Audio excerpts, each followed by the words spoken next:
So I would like to welcome you back from the coffee break. I hope you have found the toilets. Not everywhere in Germany they are as clean and acceptable as they are here. If you go to schools in Berlin, for example, you might not like to go there. Just to tell this to our friends from other regions of the world, yeah, it's not always, the toilets are not always as they are here. Just to make you feel comfortable. Anyway, I would like to introduce now the next two speakers who are mirroring themselves. I'm proud. Without knowing him, I have already referred to his paper because he is the author of the paper, of the IFRI paper I was mentioning in my introductory speech. So, you know, sometimes this is quite nice to meet the people who did very important work, and then all of a sudden you sit next to them and you have not realized. This to me is always the light is coming, yeah? So now the light is coming over Lawrence Haddad. He is from the International Food Policy Research Institute, IFPRI, a senior research fellow there on Poverty, Health and Nutrition Division. So Lawrence Haddad, please come up here. And the next is I will introduce you, Bruce, also. Bruce Gordon, he's the coordinator of water, sanitation, hygiene and health from the WHO, the World Health Organization. He's one of the many people with whom I experienced the same thing. The first encounter is clashes. Yeah? And then you sort out your differences, and then you develop an amicable relation. So he is really one of the many which I have encountered that. So our first encounter was in Singapore, isn't it? So I'm happy to meet you here in Bonn, and I'm very pleased to have such distinguished speakers this morning. Lawrence Haddad, the floor is yours.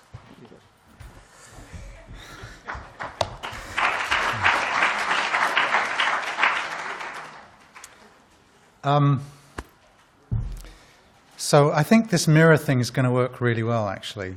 Why do I think it's going to work very well? Because when I look in my mirror, I see a guy who's at least 10 years younger than me.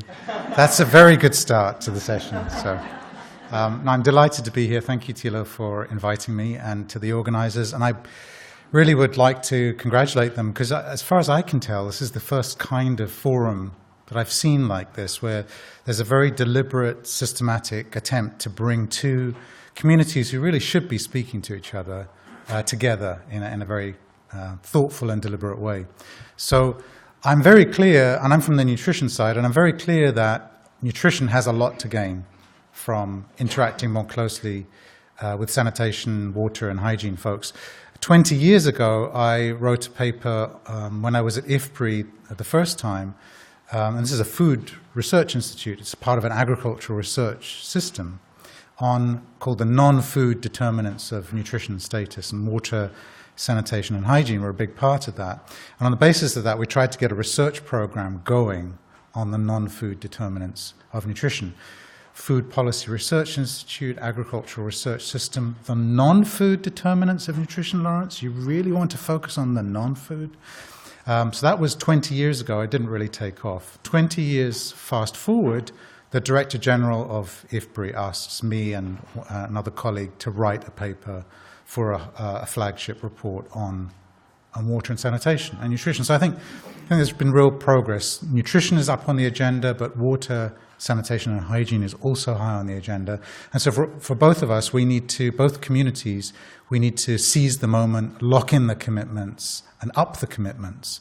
And I think we can do this together. Now, I have a little confession to make. It's very clear to me what's in it for nutrition to work with WASH. It's a little bit less clear to me what's in it for WASH to work with nutrition folks. It all depends on what your imperatives are, what your goals are, what your ultimate aim is. And I've got a few ideas about what's in it for WASH to interact more closely with nutrition. Some validated by some of the things Oliver said in his excellent presentation. But that's the big learning for me for today is when I try to convince WASH folks who are not as committed as you are to nutrition, about nutrition, how do I frame my arguments? What buttons do I push? So that's what I'm going to be trying to figure out. I'm here to talk about this. This is the Global Nutrition Report. This is a global scorecard on nutrition. It's heavy.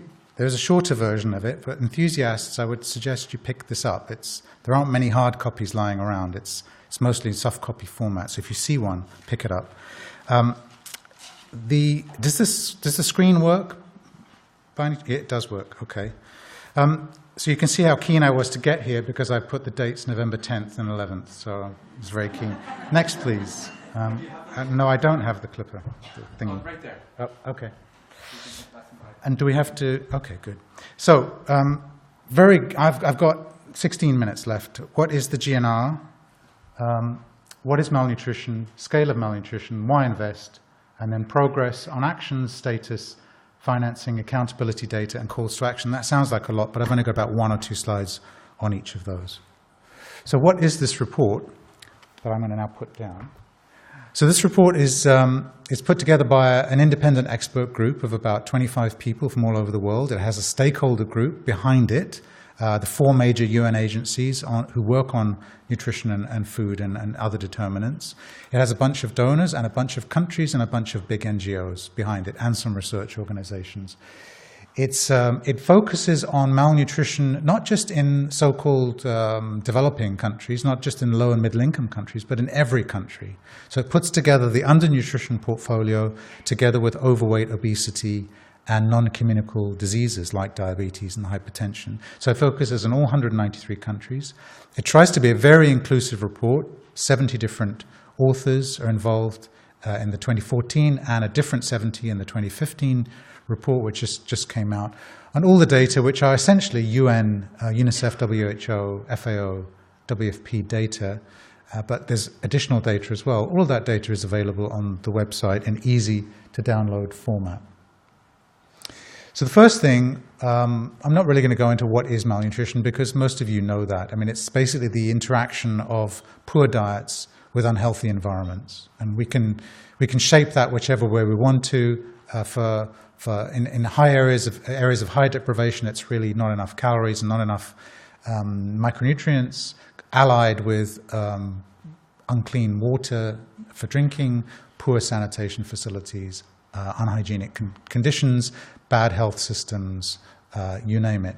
In a sort of a more in a industrialized society, a poor diet can be characterized by too much food being consumed, imbalance of food between highly processed with lots of salt, sugar, and fat, and the unhealthy environment could be when you walk into a store or when you go into a high street, you see only fast food joints, or it could be lack of areas for exercise. So whichever way you look at it. I spend a lot of my time trying to convince people to invest in nutrition. We use at least four different arguments, and sometimes many others. Obviously, it's a right. Food is a right, and children have rights to all sorts of things. Obviously, it's important for intergenerational equity. What we do in this generation affects the ability of future generations to thrive and survive. We know about the first 1,000 days after conception, when all this human hardware and software is being laid down. Nutritional insults are very serious impediments to that hardware and software being developed properly. And that leads to some of the things Oliver was talking about. Poor attainment in school and also high levels of mortality. 45% of under 5 mortality related in some way or another to malnutrition. We focus a lot on the economic benefits because a lot of the time we're trying to convince ministers of finance, ministers of planning, prime minister's offices, president's offices to spend more on nutrition in one way or another. So in the current report, we we reprise the number on the left, the 16-to-1 number. This is a very iconic number for the nutrition community. It says for every dollar you spend on scaling up nutrition investments, in direct nutrition interventions, you get $16 back through better performance in the workplace, higher earnings, higher wage rates, more labor supply, better jobs. So that's a very iconic piece of information. That comes from an analysis of 40 different countries. That's the median benefit-cost ratio. Much better than the US stock market's performance over the last 30 or 40 years. Fantastic investment. But then the most recent report trawls the literature, not just for the studies that give us the right answer, it trawls the literature for all the economic returns to nutrition studies. There aren't many of them. We have a quality threshold. And you can see here are some of the ones, 4 studies from the World Bank, from Africa, a really nice study from Brazil, and a nice study from Malawi. And they all basically show the same results, 10% compound rate of interest, which is a fantastic. If anyone gives you an offer, 10% compound rate of interest over the next 30 years, check who they are, first of all, because it's probably too good to be true. But if it turns out, take that investment. That is a fantastic investment. So we then, despite all of these reasons to invest, we then look at the Sustainable Development Goals. And actually, there is, yes, Sustainable Development Goal 2 to say food and nutrition. But when you look behind the goal, when you look at the targets, and there are 169 targets in the SDGs, 17 goals, 169 targets, only one of the targets actually refers to nutrition. And then it refers to stunting and wasting. It doesn't refer to obesity or overweight or anything else. When you look at the implementation targets, there's a subset of those 169 that are actually implementation-oriented. None of the implementation targets refer to nutrition. The ones in SDG 2, which is the food and nutrition one, all refer to agriculture. Agriculture is important for nutrition, but it's just one sector that's important. So we did a very, it's kind of a simple, trivial analysis. It's just a word count, word cloud analysis of the SDG draft outcome document from August. I need to update that now that we have a more formal one. But as you can see, nutrition doesn't appear anywhere there. I don't think sanitation appears there anywhere either. I'm not sure if water does. Water does, but sanitation's not there at all. So it barely registers. It's there in the SDG goal, but below that goal, we in the nutrition community, we are working very hard to influence the UN committee that is laying down the indicators that will go behind the targets and behind the goals. That work is nearly done, but it's not quite done yet. And so we are, politically as a nutrition community, we're not very powerful. We're trying very hard to become more powerful and influence that essentially political process. Let me just give you some headlines on progress, on status. The report, whenever the data are available, the report says how quickly are countries reducing some of these World Health Assembly targets. The World Health Assembly, all countries have signed up to these nutrition targets on undernutrition, which is stunting and wasting and sort of deprivation level indicators, but there are also targets on obesity and overweight and diabetes. So we track these. And last year, when we did this exercise, only 24 countries were on course in terms of reducing stunting at a rapid enough rate that they would meet these global goals, these 2025 goals. And in 2015, when we did the analysis with a whole slew of new data that came in at the end of the MDG period, that number was up to 39. So that's great. 39 countries are reducing stunting at a fast enough rate to meet the World Health Assembly goals. Another 60 countries in the orange are actually off course, but the good news is they are reducing stunting. So the majority of countries are reducing stunting, some of them really quite rapidly. Same for wasting. 67 countries are on target, are on course to meet the World Health Assembly goals, which are rather a strange set of goals for wasting. It's to be below 5%. That's the goal. So 67 countries are on course. In other words, they're below 5%. 63 are not. So still too small a number on course, but at least the trend is positive. This year we also focused on exclusive breastfeeding. because like water and sanitation, exclusive breastfeeding is a very important intervention for good nutrition status. And again, we found that, first of all, the first thing to note is we only had data to actually make the assessment for 78 out of the 193 countries for exclusive breastfeeding. This is when the child, for the first 6 months after birth, only should take in breast milk. No water, no honey water, nothing else, just breast milk. Only 32 countries are actually on course to meet that World Health Assembly target. The target is to be above 50%. 50% of mothers, more than 50% of mothers will be exclusively breastfeeding. 6 countries are actually reversing the rates by more than 10%, so very significant backsliding. So we do that kind of thing. We track outcomes, and this is the global scorecard. Each number is a country. If they're in the green zone, they're on course to meet the global targets. If they're in the red zone or the orange zone, they're not. The grey numbers mean we don't have data, so we need more data to make the assessments. The numbers are countries, so the 193 is the 193 countries. The adult overweight, adult obesity, and adult diabetes and the anemia look terribly bad. They are bad, but they're all modeled data, so they're not real data, they're modeled data, so we don't really know how bad they are. They're basically estimates of what we think is going on. So our goal in the nutrition community is to get the countries from the red and orange into the green. But we also track actions. We don't just track outcomes, because it's an accountability report. That's what it's trying to do.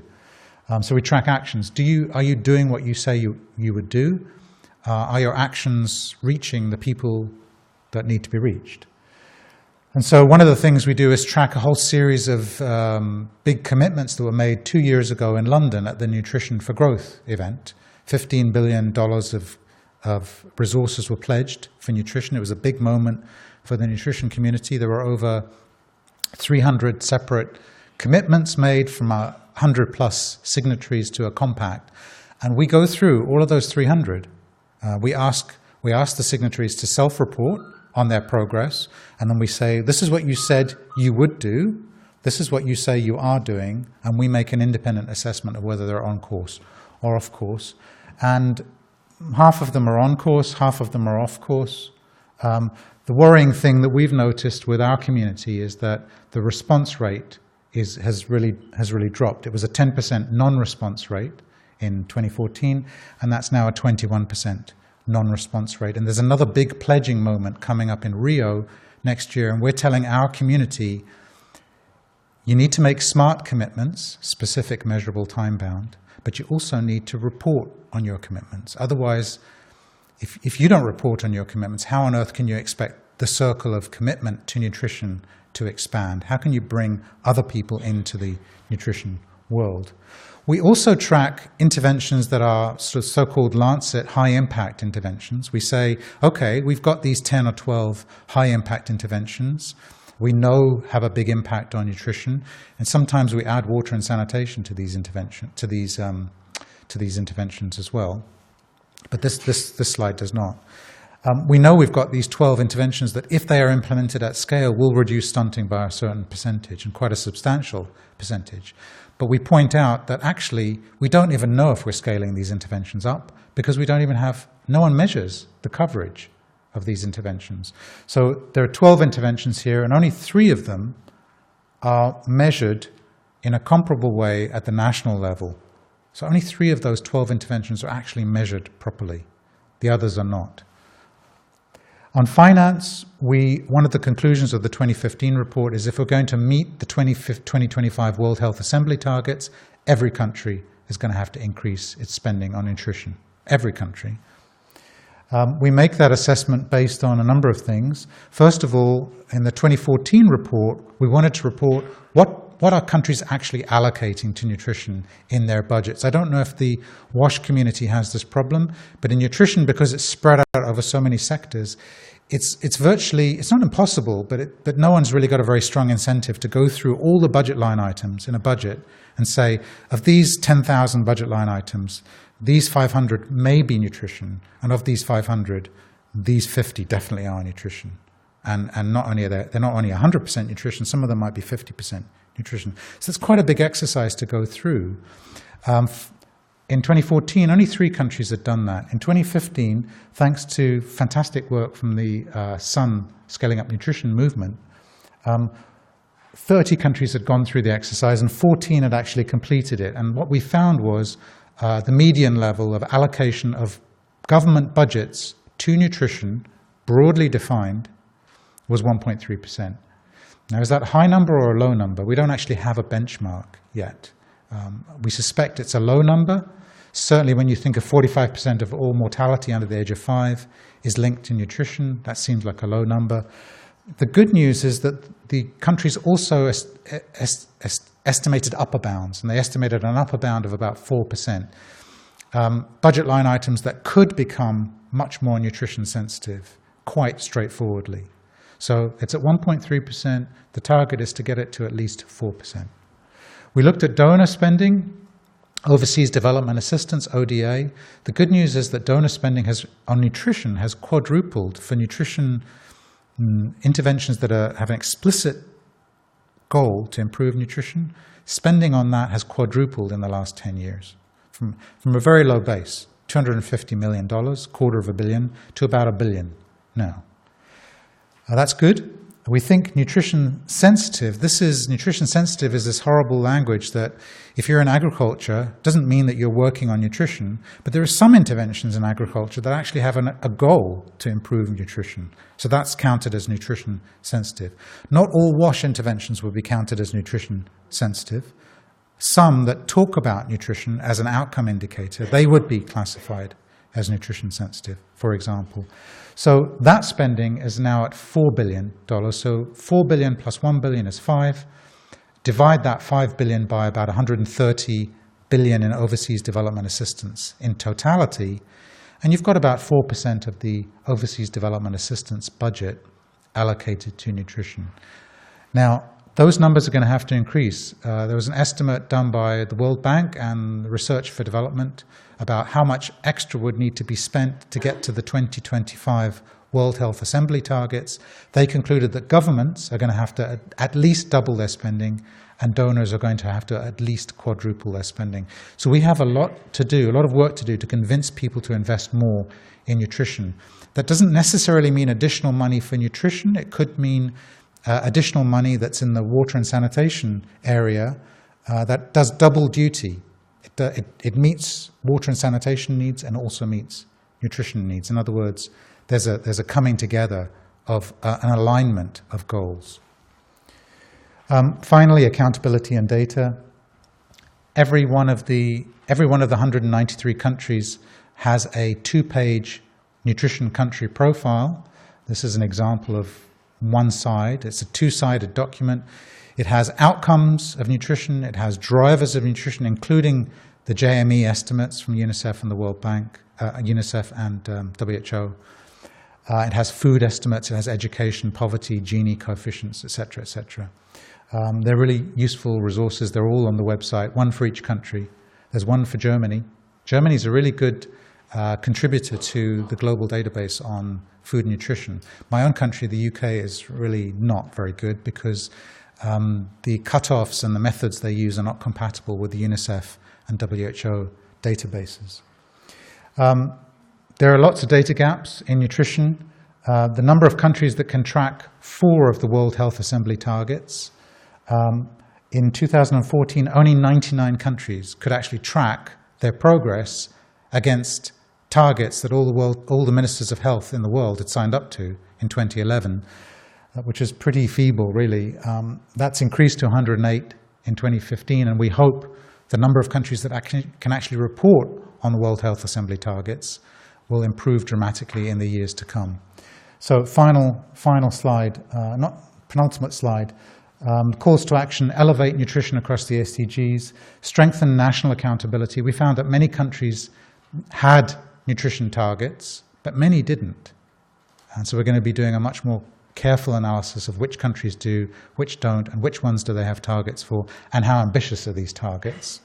Improve reporting on nutrition commitments. Don't just make a commitment at a summit and then make it so vague that it's impossible to report on it. We did an analysis of the commitments of that 2013 summit that I mentioned, and only 30% of the 300 commitments were what we would classify as SMART, specific, measurable, and time-bound. That's not good. Implement actions to address malnutrition. That seems very obvious, but we want to scale up nutrition interventions, but at the moment, we can't tell if we are, because we don't have the data and the indicators. Find more funding for nutrition action and identify the data gaps that hinder action. There's lots of data gaps. I'm a researcher. I love filling data gaps, but be selective. Only fill the ones that actually hinder action. And this is my last slide. And that previous slide was quite a serious slide to end on, so I like to have one that's slightly more, it's a serious topic, but a slightly more humorous slide. And this is an article I saw in The Economist in August, when we were getting ready to launch the 2015 report. And it's an article on designer babies, and it's talking about how in the future there'll be DNA screening for certain attributes to make sure that babies have certain attributes. And these were the attributes. This is a picture from The Economist article, and they talked about, well, look, these are the things they talked about. And it occurred to me that high IQ, sprinting, which is muscle mass, linear growth, 20/20 vision, we know nutrition is important for that, and strokes. These things are all driven and contributed to by good nutrition in early life, and actually in adolescent life as well, preconception, through conception, through the first 2 years of life. So my message to communities who are less skeptical about nutrition than you are is, if you want designer babies, invest in nutrition. So, thank you.